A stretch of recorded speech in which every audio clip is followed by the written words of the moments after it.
자, 그럼 오늘 본격적으로 이슈 시그널 출발해 보도록 하겠습니다. 자, 이렇게 공급 대책을 어제 내놓긴 했지만 계속해서 정부는 규제책을 내놓으면서 시장을 압박하고 있고 이 규제책들이 하나둘 시행이 되고 있는데요. 자, 오늘 이슈 시그널에서는 이와 관련된 내용 한번 짚어보도록 하겠습니다. 자, 이사님 오늘 어떤 내용 살펴볼까요? 네, 올해는 이제 계속적으로 이제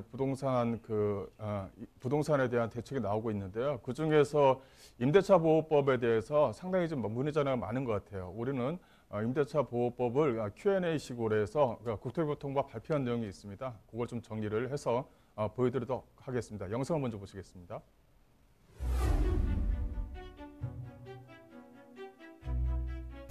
최근 부동산 시장에 뜨거운 감자로 부상했던 임대차 3법이 지난달 31일 주택임대차 보호법 개정안을 통해 공포됐습니다. 향후 전월세 시장에 어떤 영향을 미칠지 귀추가 주목되고 있습니다. 임대차 3법이란 전월세 신고제, 전월세 상한제, 계약갱신 청구권을 말하는데요. 앞으로 주택임대차 계약 시 30일 이내에 해당 관청에 계약 내용 신고를 의무적으로 해야 하며 계약 갱신 시 임대료를 5% 이상 인상할 수 없습니다. 또한 세입자가 기존 2년 계약 이후 추가로 2년을 연장할 수 있도록 보장됐는데요. 임대차 3법 중 전월세 신고제의 경우 2021년 6월부터 시행되며 전월세 상한제와 계약갱신 청구권은 지난달 31일 즉시 시행됐습니다. 김현미 국토부 장관은 이번 개정안에 대해 임대차 3법은 임차인을 보호하는 조치라며 임차인의 거주권을 2년에서 4년으로 보장하는데 31년이 걸렸다고 말했습니다. 반면 부동산 전문가들은 단기적으로는 안정될 수 있지만 결국 전월세 물량이 감소하고 4년치 임대료가 한꺼번에 오르는 등 전세 시장이 왜곡될 수 있다고 전망했습니다. 오늘 부동산 시그널에서는 주택임대차 보호법 개정안에 대해 상세히 살펴보겠습니다.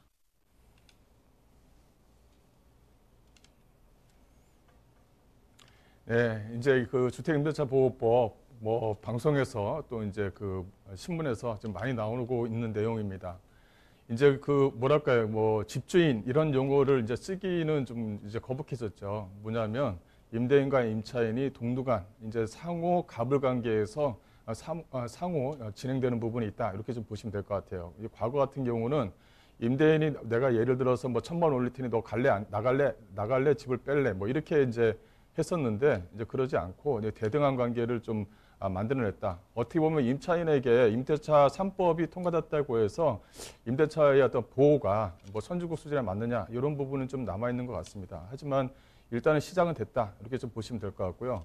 어쨌든 간에 계약갱신 청구권은 이때만 있었던 건 아닙니다. 과거에서도 계속적으로 얘기가 있어 왔는데 이게 좀 과시화됐다. 이렇게 좀 보시면 될 것 같아요. 그래서 어느 순간에 툭 튀어나온 그런 법률은 아니다. 이렇게 좀 보시면 될 것 같고 또 90년도쯤에 또 이제 1년 정도, 1년에서 2년으로 또 이제 법이 개정될 때도 이런 비슷한 이야기거리가 많았다고 합니다. 이제 그런 어떤 과거의 어떤 시행착오를 보게 되면 이것도 2, 3개월 안에도 좀 안정적으로 이제 좀 추세가 유지되지 않을까 이렇게 좀 보시면 될 것 같은데요. 내용은 익히 아시는 내용이 좀 많이 있을 것 같은데 그거를 한 번 더 정리하는 그런 시간을 좀 갖도록 하겠습니다. 일단 계약갱신 청구권 이렇게 좀 나와 있는데요. 이 기존에 있는 계약갱신 청구권이죠. 내용을 보시게 되면 이제 Q&A로 좀 보시게 되면요. 임차인은 언제부터 임대인에게 계약갱신 요구가 가능하냐 이제 이런 부분이 있는데 임대차 기간이 끝나기 6개월 전부터 1개월 전까지는 청구가 가능합니다. 지금 현재 임대 기간이 남아 있다 한다고 한다면 이제 그 임대인이 얘기를 한다고 한다면 이제 계약갱신 청구권을 적극적으로 활용할 수가 있는 것이죠.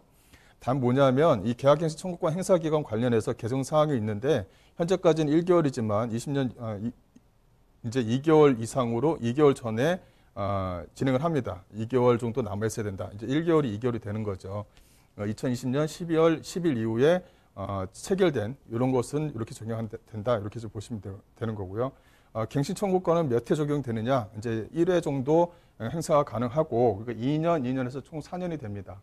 현재 전세 세입자에 대한 평균 기간을 좀 보게 되면 약 한 3년 8개월 정도가 되거든요. 3년 8개월 정도가 되기 때문에 거의 한 4년 정도입니다. 평균적으로. 그걸 이제 법제화했다. 이렇게 좀 보시면 될 것 같아요.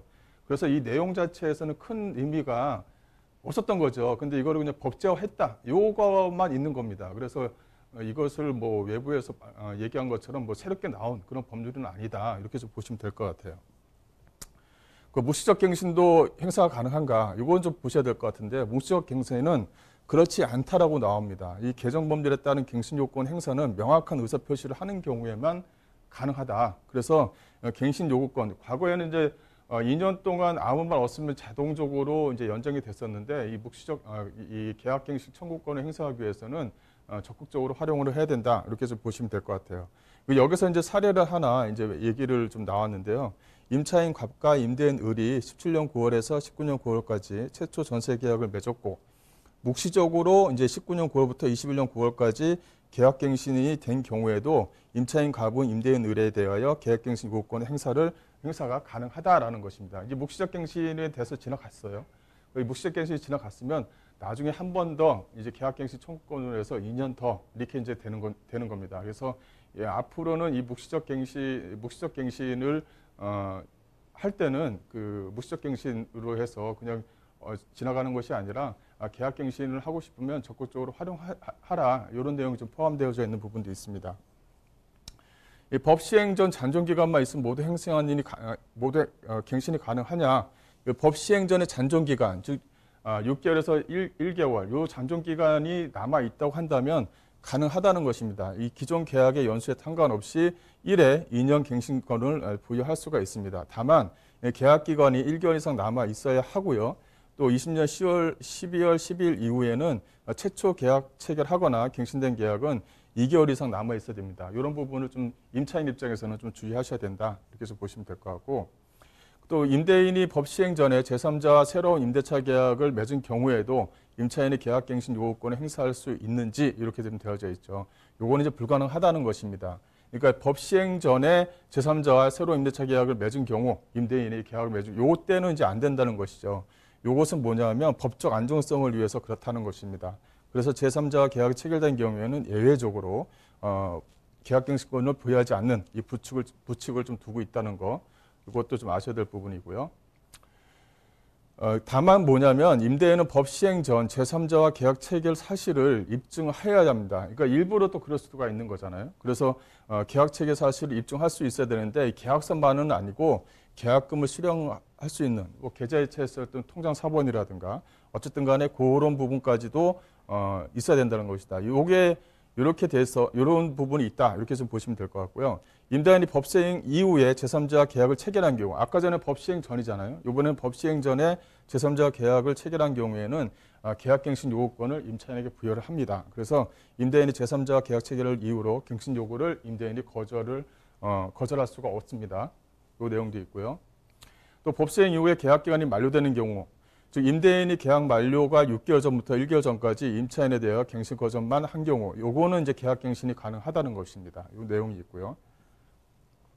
또 법 시행 이후에 계약 기간이 만료되는 요 내용을 보시게 되면, 임대인이 계약 만료 6개월 전부터 1개월 전까지 임차인과 합의를 통해서 이미 계약을 갱신한 경우, 요거는 이제 계약 갱신 요구가 가능하다는 거고, 다만 임차인은 임대인과 계약 갱신한 계약을 유지하고 해당 계약의 계약 기간 만료 시점에 계약 갱신 요구권 행사가 가능하다, 이렇게 해서 보시면 될 것 같아요.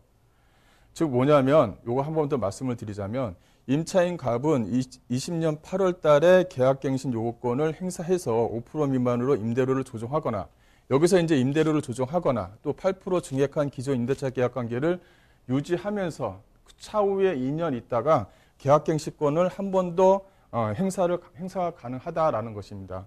상대적으로 그림이 잘 그려져 있죠. 그래서 이런 부분이 이 계약갱신 청구권에 아마도 중요한 내용이다, 이렇게 좀 보시면 될 것 같아요. 한 번 더 말씀드리지만, 20년 8월 달 전에 계약갱신 요구권을 행사해서 5% 미만으로 임대료를 조정하거나, 이제 8%를 임대인이 요구를 했는데 이걸 5% 낮추자 하고 계약갱신 요구권을 한 번 행사할 수가 있는 것이고, 안 그러면 기존에 이제 8%대로 유지를 하되 2년 후에 계약갱신 요구권을 행사를 가능하다는 것입니다. 이런 부분이 있다, 이렇게 좀 보시면 될 것 같아요. 그다음 임차인의 거주 기간, 이렇게 되면 되어져 있는데요. 그 2년 거주 의무는 없다. 임차인은 언제든지 계약 해지 통지를 할 수가 있고, 임대인은 통지받은 날로부터 3개월이 지나야 효력이 발생하고요. 또 임차인은 계약 해지 통보를 하더라도 계약 만료 전이라면 3개월간 임대료를 납부를 해야 됩니다. 이런 부분 내용이 좀 들어가 있고요. 그다음에 이제 계약갱신 청구권에서 이제 그 임대인이 이제 거절할 수 있는 임대 거절권이라는 게 있죠. 이 거절에 대한 사유입니다. 이 기존에 있는 내용인데 여기서 좀 약간 차이점이 좀 있는 부분이 있습니다. 그렇지만 한 번 더 읽어보도록 한다면요. 이게 거절권입니다. 이 계약갱신 청구권에 임대인이 이제 거절할 수 있는 권리. 즉 임차인이 두기의 차임액에 해당하는 금액에 이르도록 차임을 연체한 사실이 있는 경우 이렇게 좀 되어져 있죠. 그러니까 연속적으로 2번 아니면 한 번 안 내고 예를 들어서 1월 달에 이제 차임을 내고 2, 3월 달에 1월 달 차임을 못 내고 2, 3월 달에 차임을 내고 또 4월 달에 차임을 못 내는 그 연속 2기는 아니죠. 그렇지만 2기가 된 경우에는 이렇게 갱신 청구권을 거절할 수 있다는 것입니다. 그다음에 2호, 3호 규정이 있고요. 그다음 4호 규정이 있습니다. 또 이제 5, 6호 규정이 있는데요. 뭐 전부 몇실 또 고의나 중대한 경우에 과실된 경우 또 주택의 전부나 일부가 매실돼서 사용할 수 없는 경우 이런 부분이 있고요. 또 이제 8호 부분이 이제 좀 약간 한 번 더 주목해야 됩니다. 임대인이 실제 주택에 거주할 경우 이렇게 되어져 있죠. 또 임대인의 직계 존속이나 직계 비속이 실제 주택에 거주할 경우는 이렇게 임대인이 계약갱신 청구권을 거절을 할 수가 있습니다. 또 7호를 보시게 되면 임대인 강봉 어느 하나에 해당하는 사유로 인해서 목적주택의 전부 또는 대부분을 철거하거나 재건축하기 위해서 목적주택의 전부를 회복할 필요가 있는 경우 이런 경우에도 거절을 할 수 있다. 즉 뭐 예를 들어서 뭐 재개발을 진행해서 해야 된다 하게 되면 이제 계약갱신 청구권을 거절할 수 있다. 이런 내용이 좀 들어가 있는 부분이 있죠. 예, 그다음에 이제 임차인이 직접 거주할 필요성, 임대인이 실제 거주하려는 경우는 이런 것은 계약갱신 거절권을 행사할 수 있다는 것이 들어가는 거고요. 또 임대인이 직접 거주 사유가 이제 허위인 경우가 있습니다. 이런 것은 손해배상 청구가 이제 가능하다라는 내용이 있습니다. 손해배상 청구가 가능한데 이 손해배상 산정은 어떻게 할 것이냐 이런 부분이 남아 있죠. 임대인과 임차인 간의 손해배상 예정액이 있으면 거의 그에 따르고요. 그런 부분이 없다고 한다면 갱실 거절 당시 월 단위의 임대료, 그다음에 또 전세금은 법정 전환율 4%를 적용해서 3개월에 해당하는 금액을 지불해야 됩니다. 또 두 번째는 뭐냐면 그 임대인이 새로운 임차인에게 임대에 얻은 월 단위의 임대료가 있잖아요. 또 이제 갱신 거절 당시 기존에 있는 임차인이 냈던 월세가 있지 않습니까? 거기에 대한 차약분의 2년분에 해당하는 금액을 지불해야 됩니다. 이런 것이 손해배상액 산정 또 예정으로 좀 들어가 있다. 이런 내용을 좀 보시면 될 것 같고요. 예, 그다음에 임대료 그 상한입니다. 임대료 상한을 보시게 되면 임대료 상한 제한을 좀 적용을 하는데요. 이 존속 중인 계약에서 임대료 증액 또는 계약갱신 청구권 행사하는 경우에는 5% 이내에서 이제 협의를 합니다. 이제 5% 이내에서 협의를 하는데 이게 이제 지자체별로 규정이 따로 정해져 있어요. 그러니까 법정 상한선은 5%고 그 안에 지자체에서 뭐 3%, 4% 이렇게 정할 수가 있다는 것이죠. 지자체에서 정하지 않으면 5% 내에서 이제 협의를 한다는 것입니다. 5% 다 내라 이런 것이 아니고 임대인과 임차인이 5% 안의 범위 안에서 서로 간에 협의를 해라 이런 내용이 포함이 되어져 있는 부분이 있습니다. 그다음에 계약갱신 청구권 행사 시 월세 전환 이렇게 좀 볼 수가 있는데 이 개정 법률상 갱신되는 임차인은 전임대차와 동일한 조건으로 다시 계약되는 것으로 보는 것입니다. 그래서 이 임차인과 사전 동의 없이는 전세에서 월세 전환은 할 수가 없습니다. 그래서 임차인의 동의에 의해서 전세에서 월세 전환으로 가능하다라는 것이고요. 주택임대차 보호법 제7조에 따른 법정 전환율이 여기서 이제 적용이 됩니다. 그래서 이 법정 전환율에 따라서 월 단위 차임으로 전환하는 경우 이 10% 또 기존금리의 플러스 3.5% 중 낮은 비율로 좀 책정이 된다. 이렇게 좀 보시면 될 것 같고요. 어쨌든 간에 이 부동산 임대차 3법은 일단은 임차인 입장에서는 계약 관계상 이제 동등한 입장에서 이제 진행을 한다는 것입니다. 이제 과거 같은 경우는 임대인이 예를 들어서 전세가를 올렸을 때 이제 선택의 여지만 남아 있는 것이죠. 예를 들어서 얼마를 올려서 너 갱신 청구를 할래 말래 이제 이렇게 되었었는데 그건 아니다는 거죠. 동등한 계약 관계에서 진행을 한다. 그래서 집주인이라는 용어는 이제 없어지고 임대인과 임차인의 어떤 관계에서 이제 앞으로는 진행을 한다. 또 하나는 뭐냐면 이 임대차 3법이 통과됐다고 해서 임차인에게 어떤 그 선진국 수준에서 보는 그런 어떤 단계까지는 아직 아닙니다. 그래서 계속적으로 임대차, 즉 임차인을 보호하기 위한 개정 법률안은 지속적으로 좀 유지가 돼야 된다. 이렇게 좀 정리를 해드리겠습니다.